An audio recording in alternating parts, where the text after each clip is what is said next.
If you are stuck in a snowplow and you're striving for some parallel turns, then this video is for you.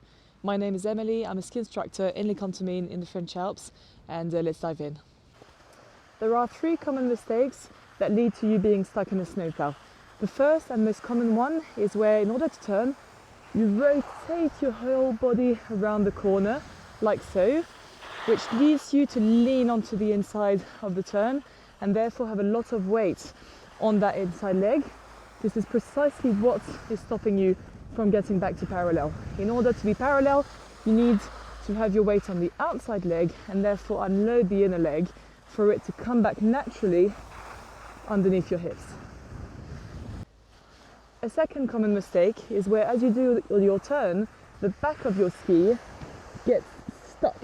Like you can see, the front of my leg wants to come back, but the back kind of grips into the snow and makes me stay stuck in the snowplow. This issue comes from a position where you tend to have your legs a bit straight and or in the back seat. So in order to fix this, you want to find a position where your ankles, knees and hips are flexed into a forward position where your shins are pressing against the boots. Therefore, the pivot point isn't so far back on your skis. It kind of comes here below the toes where you want it, and the back of your ski won't stay stuck in the snow as you do your turns. An easy tip that usually helps a lot with this is by looking far ahead of you. Often by looking down at your skis because you're focused on what you're doing, this kind of puts you into this backseat position.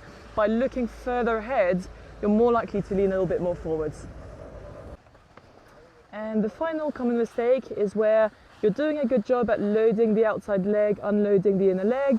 You are well balanced, you're in a forward position, yet your inside ski is still catching the edge and therefore you're stuck in this snowplow position.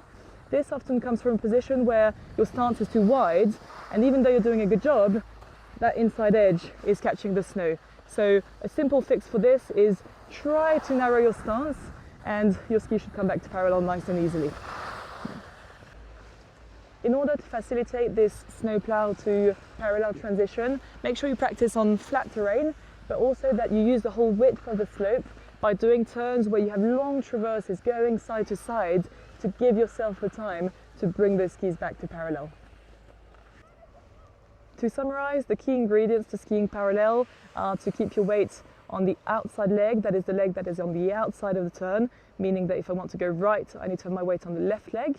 You want to also be in a flexed and forward position. And finally, you want to have kind of a narrow to medium stance width. In my next video, I'll give you a couple of exercises that will help with this process. I highly recommend you go and watch it. In the meantime, I hope this helps. However, I always recommend booking ski lessons for better safety and more progress.